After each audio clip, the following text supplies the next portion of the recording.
Hi, I'm a higher ed CMO and I have a confession to make. When I first started working with someone who had the role of project manager, I chafed like crazy that she was, in my opinion, butting her way into my projects and being a taskmaster and telling us what we needed to do and how we needed to do it. And I was very grumbly about it. And I apologized to my boss at that time, Danny Kemp, for that. But now I cannot imagine life without my project manager. This is an area where there's so much opportunity for us to have a different approach to project management, one that uses more empathy, one that really takes our projects to the next level, that looks a little bit more like leadership than management.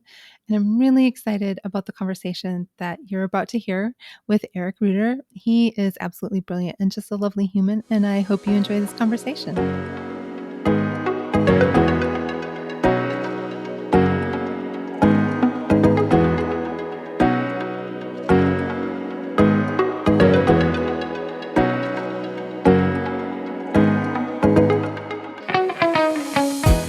Welcome to Confessions of a Higher Ed CMO, a podcast that empowers higher ed marketers to bring innovation, creativity, and excellence to their work. I'm your host, Jamie Hunt. Join me every 2 weeks for discussions with some of the best minds in higher education marketing. Confessions of a Higher Ed CMO is part of the Nullify Network, a robust collection of podcasts designed to help higher educational professionals like you grow. Explore our other shows at nullify.org or check out some of my personal favorites linked in the show notes below. Nullify is made possible by Element 451, the leading AI-powered all-in-one student engagement platform, helping institutions create meaningful, personalized, and engaging interactions with students. Learn more at element451.com.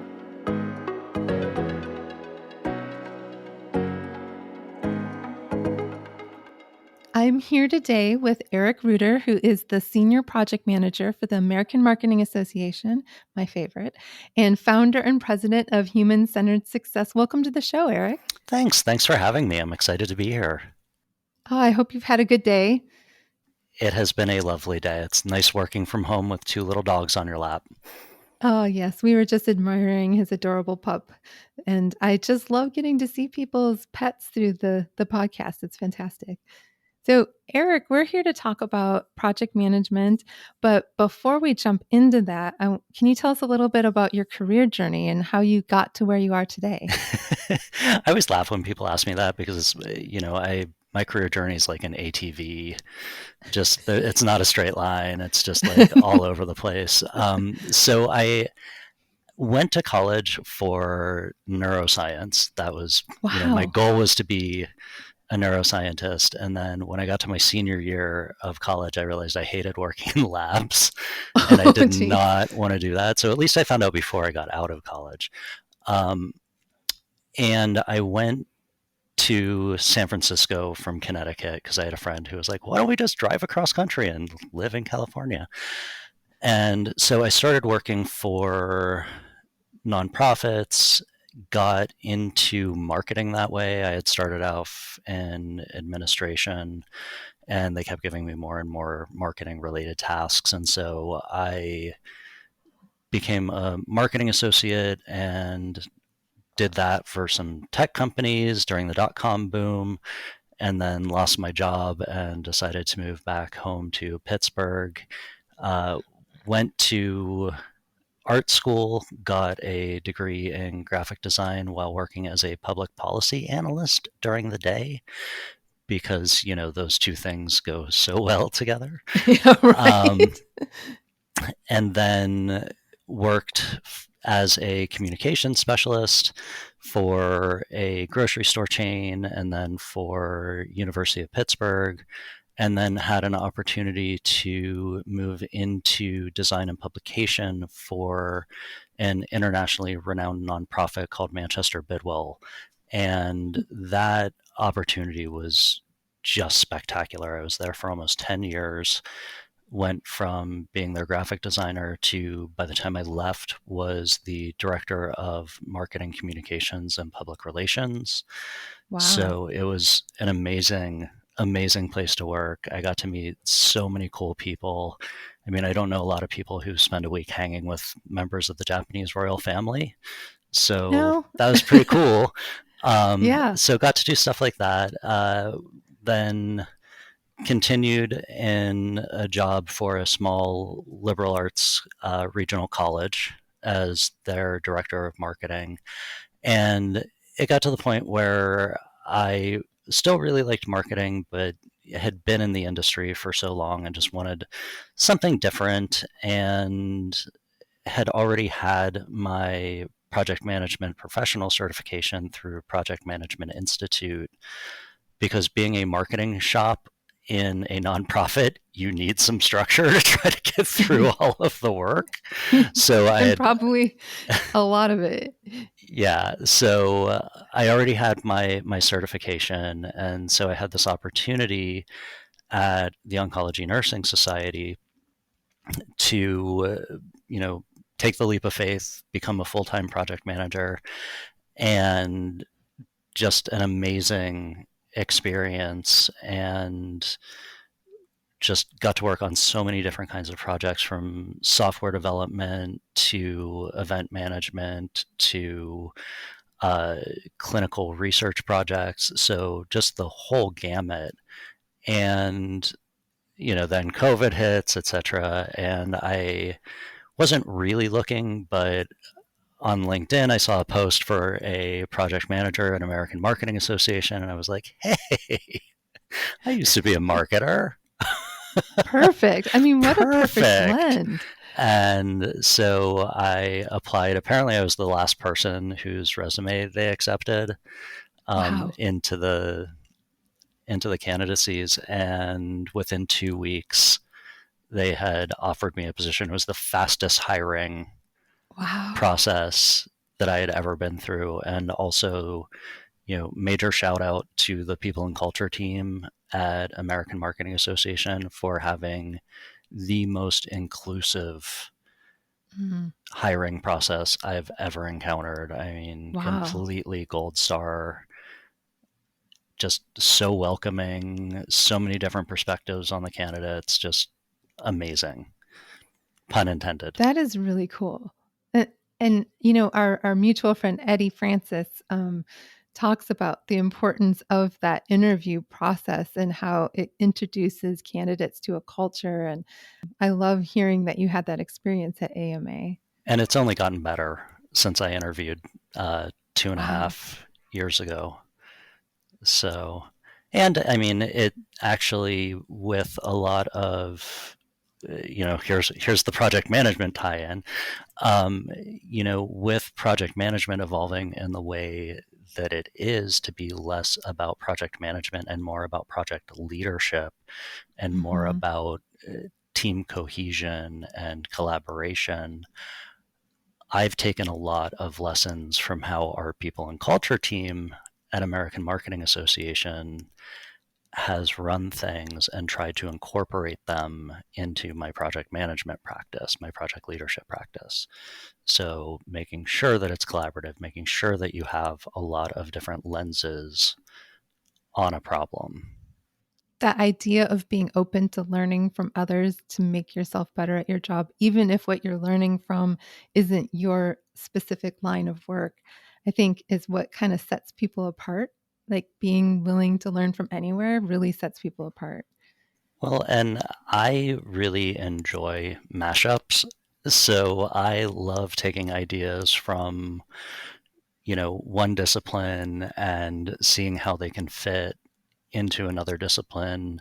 It's why I'm so fascinated with using human centered design / design thinking as a tool for project management and leadership. I mean, it was a product development process to begin with, and actually an architectural process to begin with. And it has since evolved, and being able to use it not only to solve problems on project teams, but to create project teams that are more engaged, more equitable, more diverse, is just incredibly cool. That There's so many questions I have for you, and luckily we have time. That's why you're here. Um, Excellent. Bring so, them. Bring them on.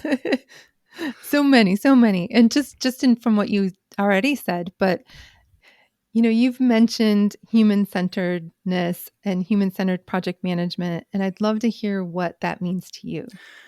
So, human centered project management, to me, it comes from human centered design. And human centered design is about making sure that your end user is literally at the center of the design process. And according to Stanford D School, there's a 5 step process that you go through. Um, and it's empathizing with your end user. So, making sure that you really understand their needs. You're defining their problem, making a succinct, very clear, very specific problem statement, challenge statement. You're ideating, so it's that massive generation of as many ideas as you can. Then you're prototyping, low fidelity to high fidelity, creating the solution, and then you're testing it. You're kicking the tires. You're putting it out in the wild. And while this was initially a process for architecture and product design, it has really grown into a, a solution for everything from service design to cultural design. So, why not use it for project management as well? And it actually has 2 purposes in project management. So, not only is it a solution oriented problem solving methodology. So, I'm sure you've been in meetings where you get a bunch of people in the room and all of a sudden it's just like the dark clouds descend and nobody's solving Hmm. problems. They're all just complaining about everything that's gone wrong. Yes, um, so many times. yeah, exactly. But with human centered design, you're focusing every meeting, every get together on creating a solution. Mm. So while you may still have those, negative Nancy's and negative Neds in the room, bringing things down, it's a lot harder for them to get traction because it is focused on creating a solution.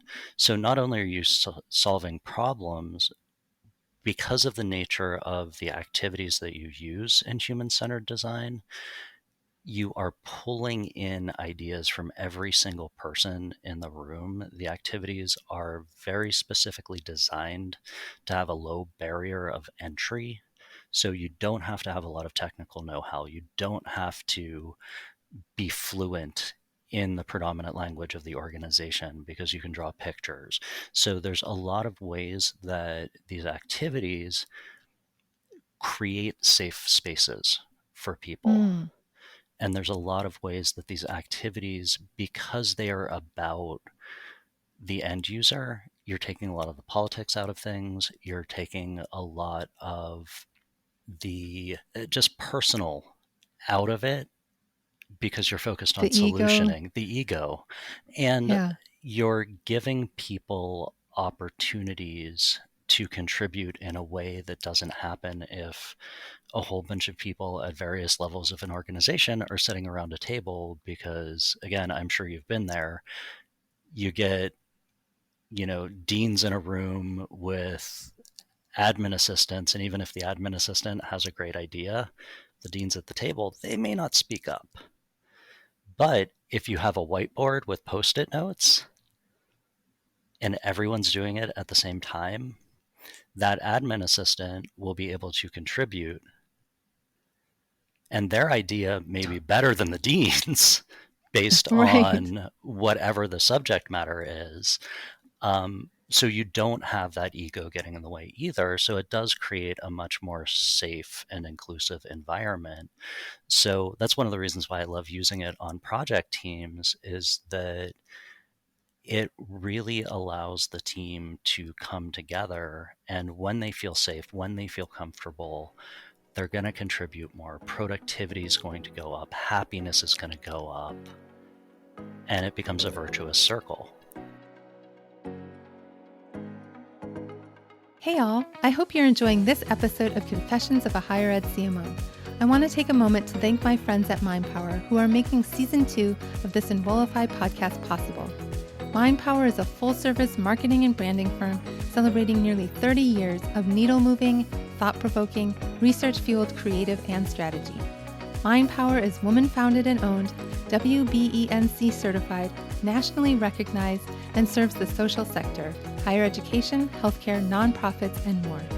The MindPower team is made up of strategists, storytellers, and experienced creators. From market research to brand campaigns to recruitment to fundraising, the agency exists to empower clients, amplify brands, and help institutions find a strategic way forward.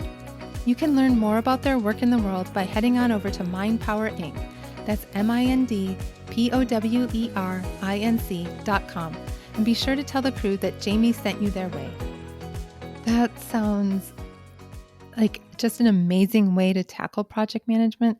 And I've been a fan of design thinking, or I guess it is the new way of calling that human-centered I design. think there's subtle differences between the two, but like for the 95% of us, they're basically interchangeable terms. Right. Yeah. Radford University had a MFA in design thinking that I was interested in probably around like 2012. And so I spent a little time learning about design thinking, and I love that, but I've never thought about applying it to project management before. Like that just seems like kind of a duh. Like you've kind of triggered a light bulb in my head, but paint me a picture of what then, if you're talking about, managing a project through all the stages, how does that shift and change over the course of a project? So the types of activities you use may change. When you're at the initiation stage of a project where you're pulling user requirements together to see if the project that you're doing is the right project to do, and making sure that you have all of your ducks in a row, as it were. You're going to be doing a lot more things like empathy mapping and pulling out those needs. So really you're going to be very much in the empathize phase of Mm-hmm. design thinking, which maps really nicely to the initiation phase of project management. And then as you're planning your project, you're really making sure that you understand everything that you need to do to build the project. And that's true whether you're using predictive project management, where it's just sort of that straight line, or if you're in a more agile environment where you're sort of building a bit, you plan, you build a bit, you test, you build a bit more, and you go through those cycles. You still are doing that planning, you're still defining, you're still figuring out what you need to do. And then when you get into the execution stage, you really are just problem solving. You're ideating. How do I fix this? How do I solve this? Mm, Because as much as I would love to think that all of the project plans I've ever made have gone perfectly and never had to change, I would be right. lying through my I don't teeth think if I that's told you that. right. I'm not sure that's ever I don't happened. think it's ever happened to anybody ever. So, No. you really are continually ideating and coming up with these new solutions, and you're, prototyping them, you're testing them as you move through that execution phase. And, as you get to closing, you're testing it, you're making sure that it's right, you're making changes. And whether you're doing that on a larger time frame for the entire project, or you're doing that in each section, it's really useful. And the other thing about this is, I've been talking about it as a problem solving methodology for, whatever you're trying to solve, whatever you're trying to create for the project. But you can also focus those same activities back on your team. Mm. So one of the things that we did at American Marketing Association is, when I got hired on, it was a 2-person project management office, and we really wanted to, like, come out big and come out strong and show the world what we could do. And boy, did we not read the room right. Oh, really? And it was not the greatest experience for the people on our teams or for us. And Huh, while we interesting. had done some listening and we did a couple of surveys and whatever, we hadn't taken the time to really understand what our teams needed. Mm. And so what we did is we pulled together representatives from each of the teams. We did a whole mea culpa, like, hey, we realized we came on too strong. We're going to backtrack. We've heard you. And we did focused interviewing with team members to really understand what had worked, what had caused them pain, what challenges had occurred because of the things that we had tried to do. And we also did empathy mapping where we really tried to understand in terms of project culture at AMA, what were they hearing? What were they seeing? What were they saying? What were their hopes? What were their pains? And we took all of that information and used it to actually run a design sprint on how to create a better project management office with the people who are going to be on the project teams. Oh, I love that. So we went from being, AMA's public enemy number one because, you know, uh, Yeah. to being a trusted partner to The- the different departments in the organization. And it's because we spent the time and focused this back on our teams, this methodology back on our teams, instead of just doing a survey and saying, like, oh, well, we gather the information, we know what you want, it's all good, never the twain shall meet. right.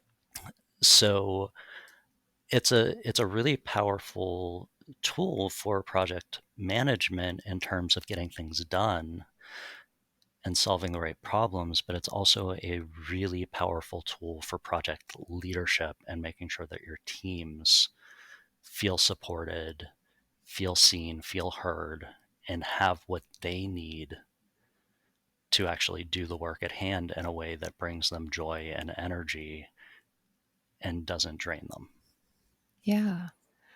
You said some key words there that I want to dive a little bit deeper in, and that's project management and project leadership. And that's something candidly in my office we're wrestling with a little bit, like what is that and what is the difference, and when do we deploy or activate one or the other. But I'd love to hear, because you obviously are like a guru at project management, what you see as the difference between those two things.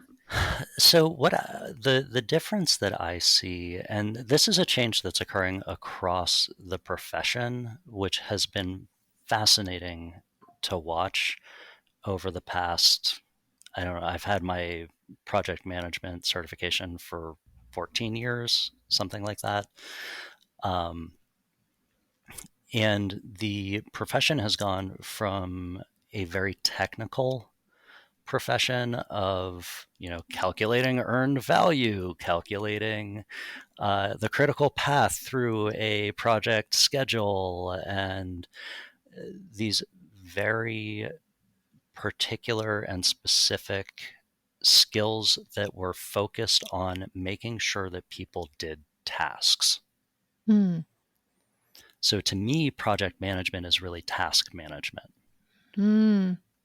Are you hitting your deadlines? Do Mm-hmm. you have the resources? Do we have the people with the correct skill set to get this done? Yep. Managing those resources, making sure that deliverables are delivered on time, staying in budget, that kind of thing. Right. Project leadership is what enables task management by making sure that your team feels supported enough that they can do those tasks without feeling like they're getting burned out, without feeling like they're just a cog in the machine, with feeling like they are benefiting personally and professionally from working on the project.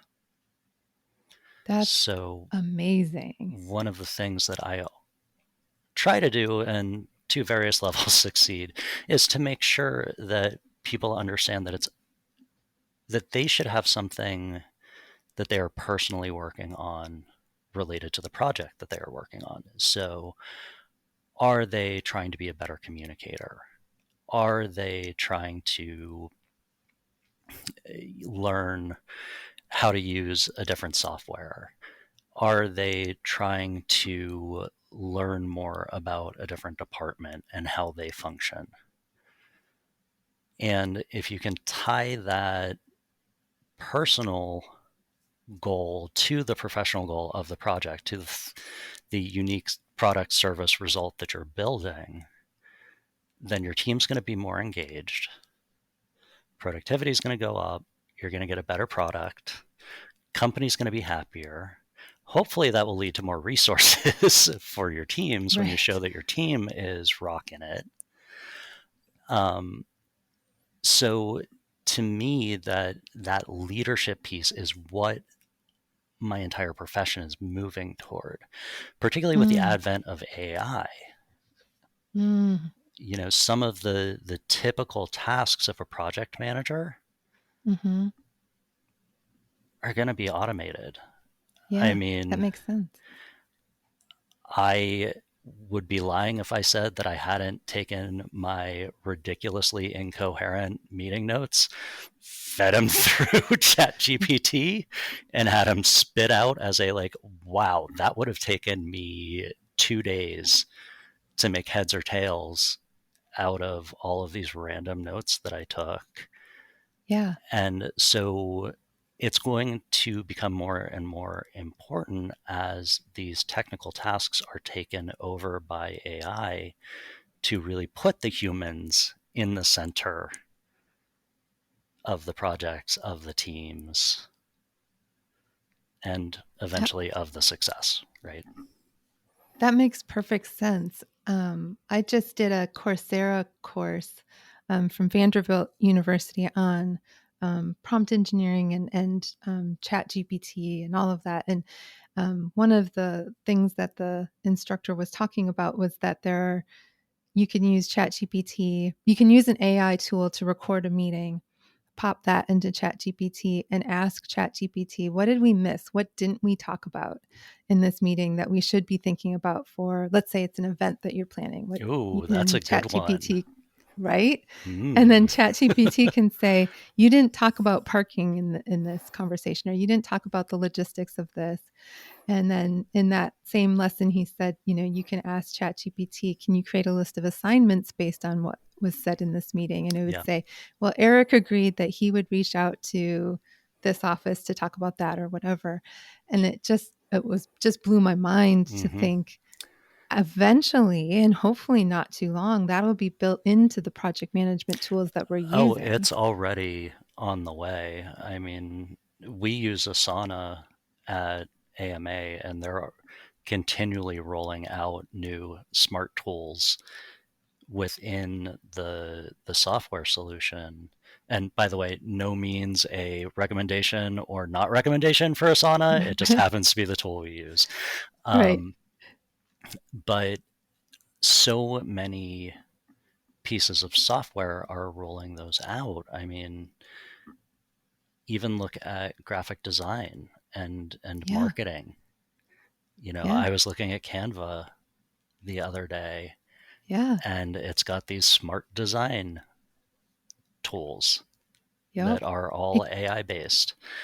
And so, one of the things that we had talked about in our pre interview was the connection between project management and marketing. And I think that what you're going to see is that with the rise of AI, a lot of those low level tasks are going to be automated away, both in marketing and in project management.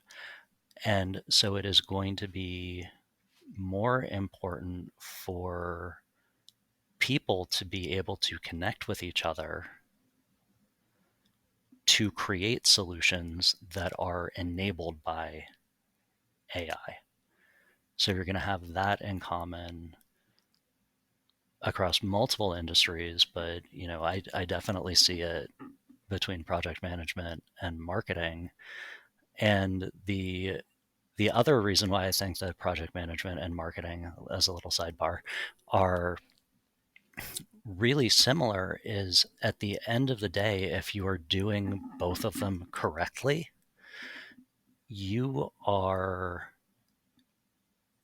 enrolling people in something that is going to make something better.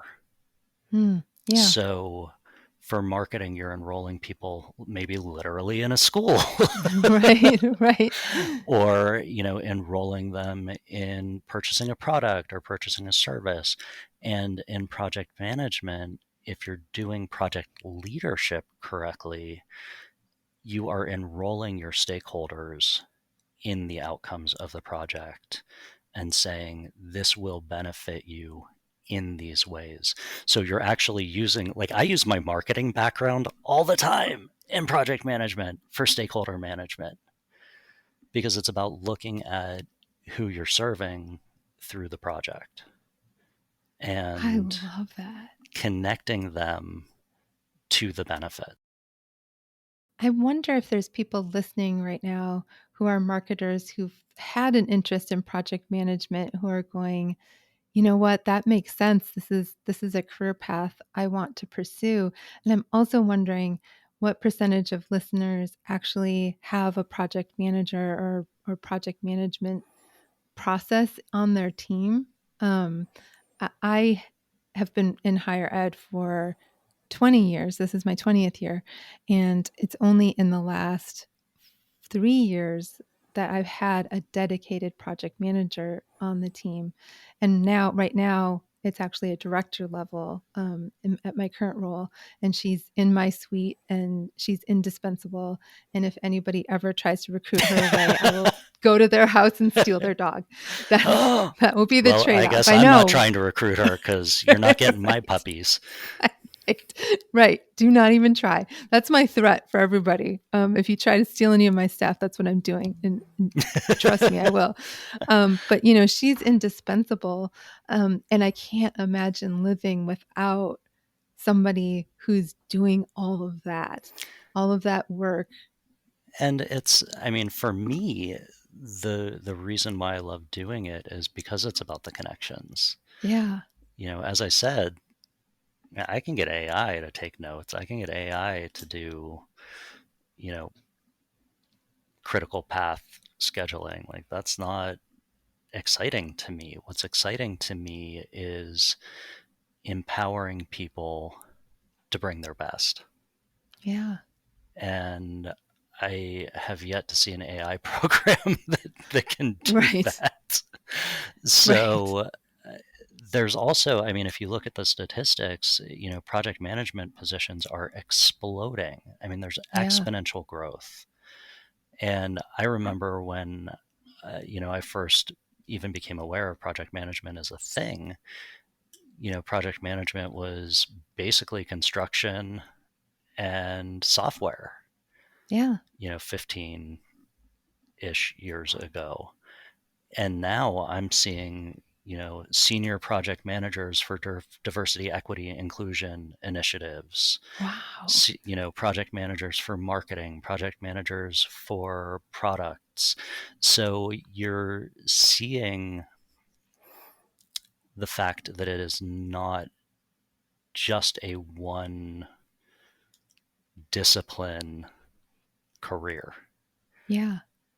And anybody who's ever worked a job ever, unless you are literally on a production line, has managed a project. Yeah. So That's the skills are pretty much universally applicable. And if you do work on a production line, chances are when you go home, you've got some house yeah. projects. You've Right. got some things you're managing. So, to me, one of the reasons why I'm so passionate about the discipline is because it's everywhere. Yeah. So I can be passionate about it and be super happy when I see it everywhere, or I could be, grumpy about it and just be miserable all the time because everything's a project, right? Right. So choose joy, right? Choose joy Right. and, see the possibilities. And when you look at the way that the industry is changing, or the profession, I should say, is changing to be more human centered, to be more about leadership, to be more about empowering your teams, it's just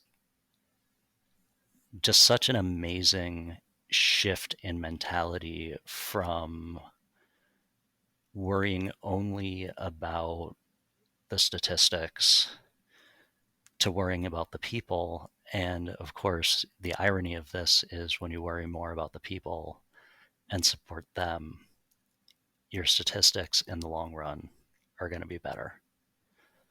That is so true. That's so much wisdom right there. And I was first exposed to the idea of project management as a discipline or as something that is a specialized profession. When I was working, I was in digital marketing office, but my office was housed within IT. It's a whole interesting journey for why. I've been in some organizations where you're like, why is my department, like, when I worked for that nonprofit, I was the marketing person and the PR person, and yet the gift shop reported up through me. Oh yeah. I had the same thing at a tiny nonprofit. I It's had a like bookstore that reported to me. Like, okay. same skill set, I guess. Right, right. I mean, you have to market the bookstore, I guess, but Yeah. yeah. But I remember, like, at first I just chafed, like, you know, she's trying to put a methodology around how we manage projects, and I'm like, we're doing fine. We don't need this. We don't need somebody telling us how to do this. And just I wasn't very nice all the time. I was just, get out of my way, in a nice way, but not really all the time. But over the time that we worked together, I started to see, there's actually a lot of value in having this this discipline as part of your process. It was my first time using a formal project management system. We everywhere else I'd been, it was job jackets, and you had a little I remember piece of paper those. that you filled things You out. had a And traffic manager. yeah, yeah. And then we had this person who was teaching us a whole new way. And I think I'm introducing a project manager to my department for the first time for them. And I think there was a little bit of that same sort of reaction probably at first of like, well, why do we need someone that's just going to make sure we make deadlines? We can just make deadlines. And it's like, no, she does so much more than that. Yeah, and it's about project facilitation. It's about connecting the right people at the right time. So it's not that people can't do projects without a project manager. I mean, people do projects without project managers all the time. The goal of a good project manager is to make the lives of the people doing the work easier Yeah. by making the right connections, by understanding what support the people on the team need to be able to do their job more effectively. And I think that if you, again, like with the advent of AI, I think you're going to see a move away from the task manager aspect of project management into more of this facilitation, nurturing, servant leader, authentic Hmm. leader role. Yeah. It's been fun watching Kat. I'm reluctant to even say her name. You can't steal her. Seeing Kat Sending her a in job offer action. right now. Her name is Jane Doe. Um, but to see her in action and to see her really being that person that's also kind of a bridge to me in terms of like where she's surfacing challenges that need me to go find additional resources, or might need me to bring some diplomacy to a situation where it's like we've hit a logjam with a campus partner that's this is somebody at a senior level that I really think that we might need you to step in, and being that conduit with our campus partners as well. And um, I know that they all now, she's only been here 6 months. I know they're all see the value of her, and she's completely indispensable, to the point that, like, she called in sick today, but then was still working. And I had to be like, you have to stop. But Yeah. I don't know if things will get done. Like, no, you have to stop. You have to take a day and get better, however many days you need and get better. Well, But we and can't live without her now. right, I actually had a really interesting conversation with a colleague of mine the other day who has recently sort of stepped into his own. Was always a good project manager, but over the past couple of months, through a number of different situations, has started to talk about, how do I delegate? How do Mm, I create something where people can have the culture and the processes without me in mm, that particular role? And it's not because he's planning on going anywhere, it's because so many people are coming to him and being like, hey, you do this really right. well. Can you help me out with this? And Yeah. so, in good project leaders will also be able to empower the people on their teams to become leaders themselves. And that doesn't mean that the Mm, project manager, is like, I'm done, like right. wipe my hands of it, like see ya. Right. Um, it just means that they can take a sick day. It means Right. that their teams are empowered enough that those minor things that are going to happen on the daily can be Hmm. handled.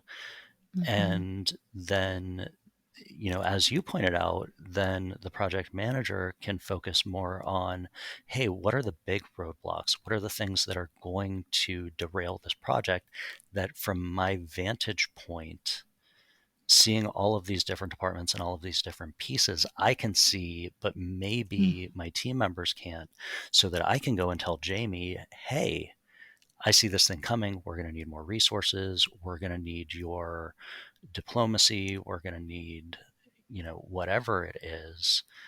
And then what that does is your project's running smoother. Your teammates are feeling better because they know mm, that they have the authority to handle the small stuff without having mhm. to go through the project manager to go to Jamie, who goes back to the project manager, who goes back to them. Right, right. Um, so you're creating that culture where you have somebody who's watching the strategy, who can tag in the project owner, the senior person, if need be, but also is just sort of a gatekeeper and a guardian for the people on the teams, because the people on the teams were hired for their expertise. Right, So if you're not going to trust them to do their job, right, right. Well, and I'm a big believer in the idea that if you empower people, they will feel much, much happier in their job. They'll feel much more respected and valued, and they will, in return, if you have to have a return for it in terms of a business, the more productive, more creative, more mm-hmm, innovative, better ideas. it's a There's no win-win. downside. Yeah. Yeah. I mean, I remember I had this one job, lasted a whopping like 5 months at it. Graphic design job, white collar professional. And the supervisor had his desk set up so that he could see the bathroom door. And whenever anybody went into the bathroom, he would start his watch. Oh my God.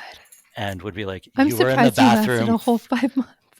It was, yeah. I mean, it was it was something. Oh my gosh. Yeah, yeah.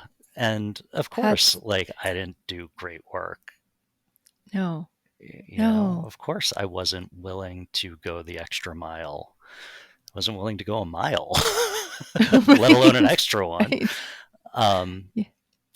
there's so much, anecdotal evidence. There's so much scientific evidence out there about how empowering team members actually is, you know, not only better for the mental and emotional well-being of the team, but actually is better for the business.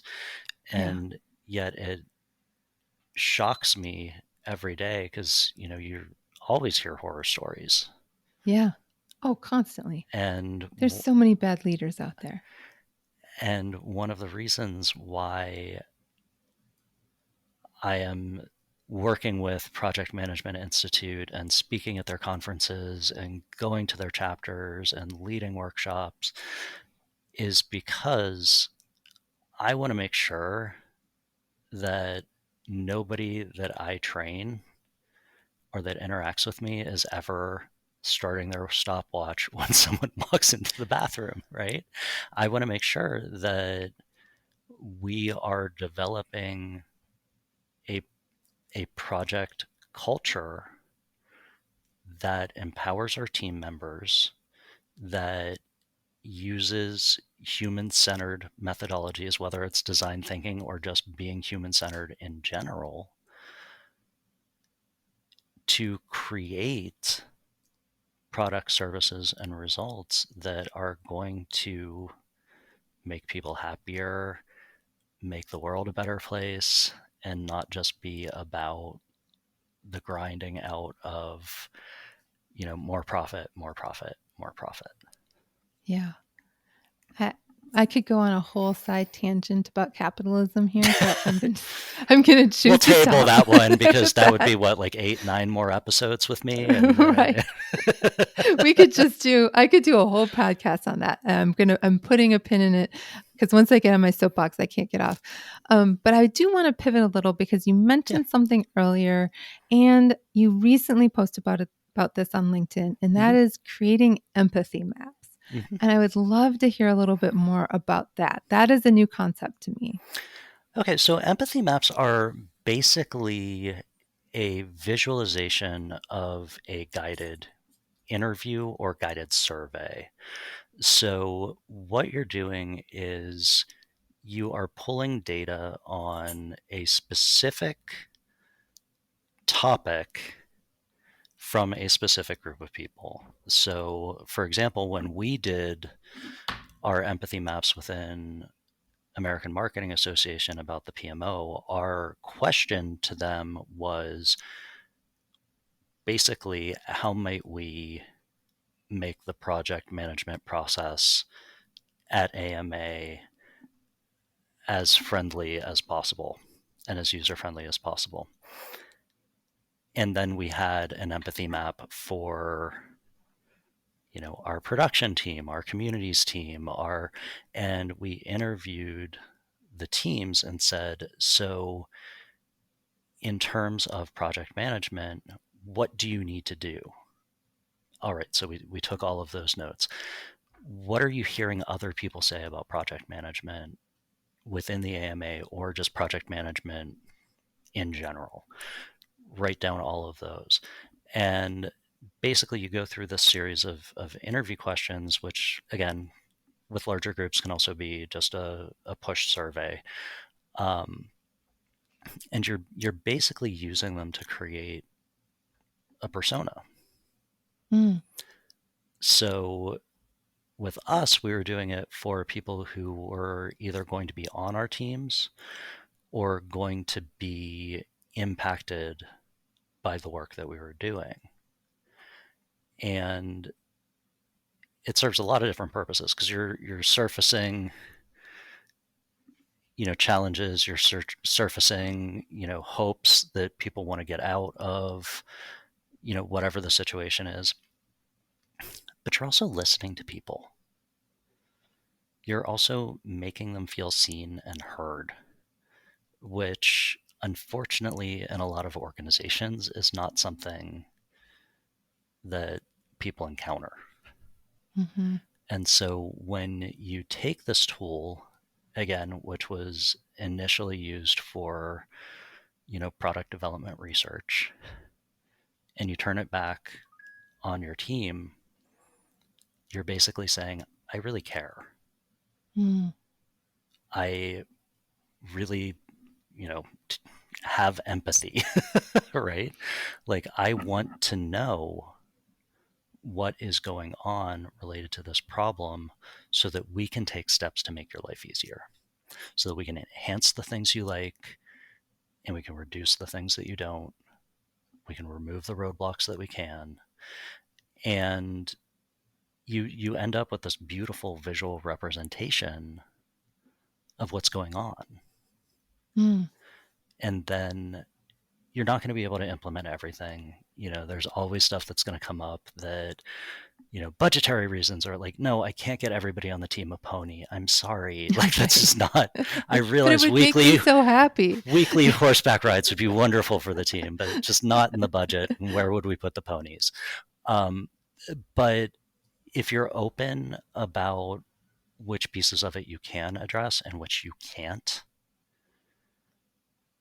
and you start collaborating with your team on coming up with the solutions that are best fit for them and the organization and start meeting them where they are, you're going to see that your team is going to come together more. You're going to be more trusted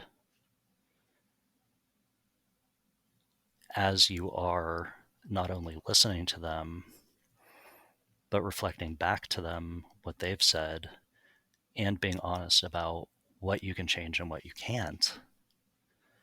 Not only are you empathizing with your team, you're showing them. So they're going to say, hey, Jamie really listened to me. It's obvious that she's struggling with this thing. Maybe I'll just go in and ask her if I can help. Maybe I can do an extra step, take something off her plate. So you're building that team that you're a part of and you're not separate from. That's beautiful. And you have me wondering if there's any tools or resources that could guide a leader through this process. There's a ton of information out there about empathy mapping. Okay. Honestly, just go to the Googles and type in how to empathy map, and Okay. it will come up with, a wealth of information. I personally like, there's an organization called Luma that has a great tool. It's like $15 a month or something, and you get access to their entire design thinking library of tools, and you can actually create design thinking workshops using it, by sort of mix and matching some of their activities that they have on there. Um, so that I find is, I haven't used it recently, but when I was first starting off and was more unsure in my practice, I used it a lot. So it's a really good sort of startup tool for design thinking in general. And I know that empathy mapping is one of the tools that they have on there. But if you're looking for like a totally free solution, the internets Google. have tons. Well, I bet you could ask ChatGPT uh, for a template or something. you absolutely can, because Yeah. I have played around with ChatGPT about, creating agendas for design thinking based meetings, and then it like comes up with a design thinking activity I've never heard of, and I'm like, tell me more, Chat GPT. Right. um, Such a friendly robot. so yeah, so I mean there's so many resources out there. Stanford D School, which I mentioned before, has a ton of free resources. A lot of stuff, tie it back to marketing.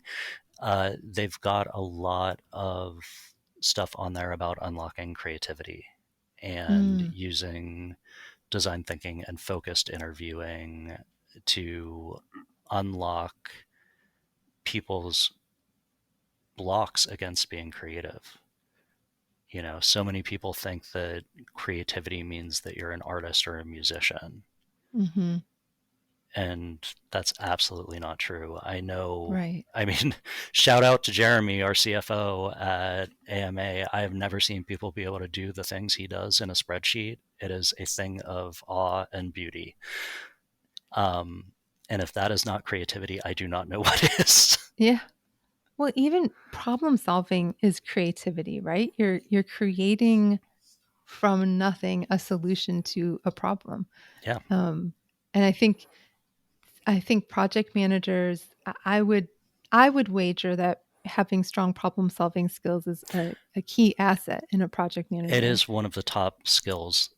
Communication, emotional intelligence, problem solving, those are rising to the top of the attributes that people are looking for in project managers, whereas it used to be, how fast can you calculate earned value? How fast can you calculate Right. critical path? Yeah. So you are seeing, the shift and value placed on problem solving. And one of the things that I really love about project management is you're always going to have constraints, right? I mean, you're never going to have that limitless budget and a staff of thousands, and you're never going to have that sky's the limit situation. I don't care who you are, there's always constraints, whether they're just like the laws of gravity Right. or budgetary.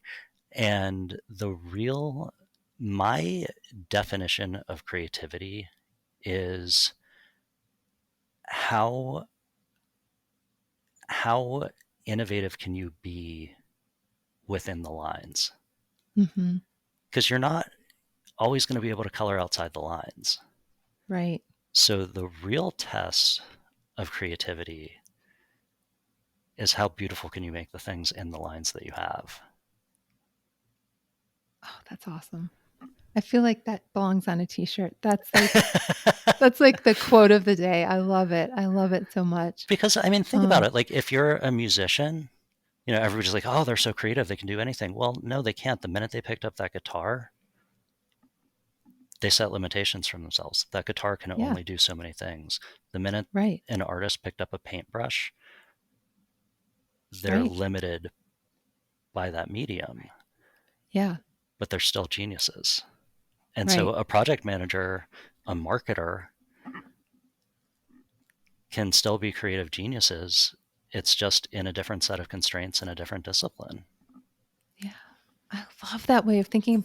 I think that I'm actually going to use that in a conversation that I need to have with a team about that's kind of chafing at some of the constraints, and it's like we just have to be creative in a different way because we have these constraints. And isn't that fun?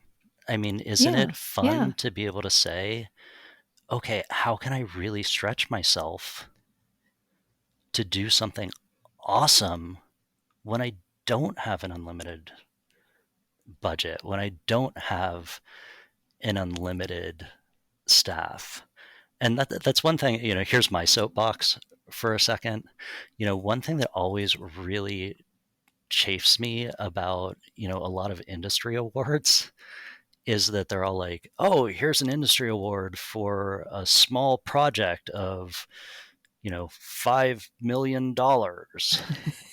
right, And it's like, no, you should be giving an award for somebody who had like a matchstick, a piece of gum, right, and three and cents. desktop publisher Yes, who created a marketing yes, campaign, or yeah, who, built a bridge or whatever. And, yeah, it's easy to do massive projects, massive campaigns, when you have massive budgets and massive resources, but the true creativity, the true problem solving comes when you have those very clearly defined constraints. Yeah.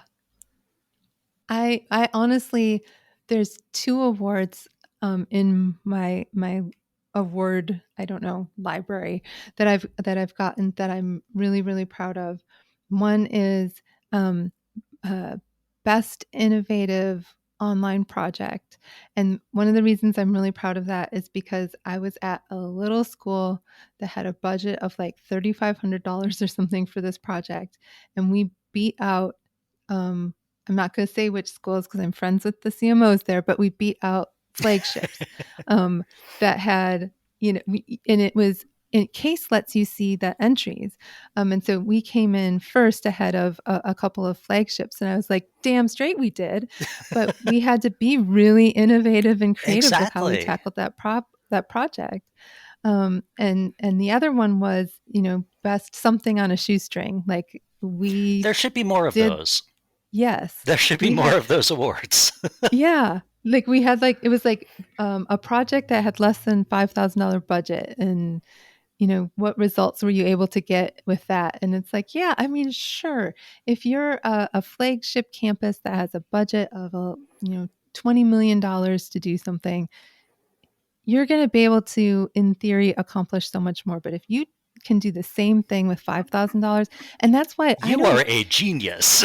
Yes. And I remember getting a little agitated when I was interviewing for a position a number of years ago, and they were like, you haven't managed a budget this big, blah blah blah. And I was like, I know how to stretch every single cent. Exactly. Every cent Yup. is maximized. Like you need to hire the person who's at the tiny little school because they know how to eke out blood from a Mm-hmm. turnip. I don't I Absolutely. I don't know if I'd want to hire somebody whose whole career was at a place where they had tons of money. Yeah. It's just now I'm on a soapbox. So Sorry, I pulled you up onto my soapbox. But well, but this back to the point. I mean, yeah, one of the things that I really enjoy about project management, and I enjoy helping other people see, is that sometimes constraints are just opportunities for different kinds of creativity. I love that. You're just like cranking out the t-shirt copy today. Woo woo. I, Just at, give me a at cut. some point I'm That's all I gonna open ask. like like a Red Bubble or whatever store with Right. all the great quotes from my guests on the show. That's a good one. There's a good Um, passive revenue stream for you. right, exactly. Well, I've really, really enjoyed this conversation, Erik, and I super appreciate your time. Where can people find you if they're like, I need to know more about what he's talking about? LinkedIn, I live on there. It's on my Oh my phone. It's on my gosh. computer. I think it's under my eyelids. So, It's and the place to be now. it is. And as you said, you saw one of my posts on empathy mapping. I'm trying to build up a library of project leadership skills, articles on project leadership skills for people. And because I'm a geek, there's a heavy video game slant to all of these. So you will immediately know it was me. Well, I love it because it's not dry. It's very engagingly written. They're very like you have really good web writing skills. Like Oh, it's thank broken you. up really well. It's great. I will Eric's I will thank my dad for his red pen of death when I was learning how to write in middle school and high school, and he used to edit my stuff, and I would get near tears. But I thank him for it now. well, he did a great job. And listeners, if you want to find me, I'm spending way more time on LinkedIn now than anywhere else. Jamie Hunt. Remember, it's Jaime because I'm named after the Bionic Woman. Thanks, mom and Woohoo! dad. Right, right. And some days I kind of wish I were. For those who may not have heard, I sprained my ankle while presenting at the American Marketing Association conference, and Not right my now I'm fault. wishing I.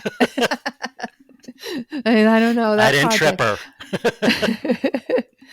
But it right now I kind of wish I had a bionic ankle. The cold weather is kind of aggravating it. But yes. Anyways, you can find me on LinkedIn. I'm still a little bit on Twitter, but not hanging out there very much. You mean I X? haven't. Yeah, I can't. I'm not doing that. I'm Yeah. not doing that. I'm sorry. I boycott the word X. And I'm also kind of playing around a little bit with TikTok. So I'm the higher ed CMO on TikTok if you want to find me there. But in the meantime, I think that project managers are the perfect ones to do this, and that is busting silos. So let's go bust those silos. Absolutely.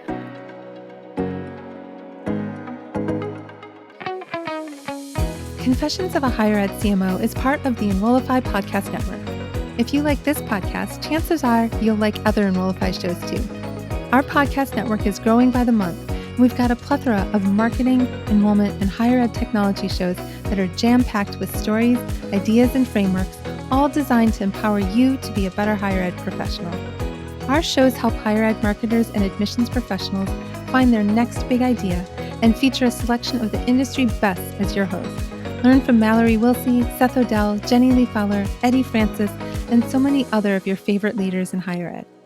Enrollify is made possible by Element 451, the leading AI-powered all-in-one student engagement platform, helping institutions create meaningful, personalized, and engaging interactions with students.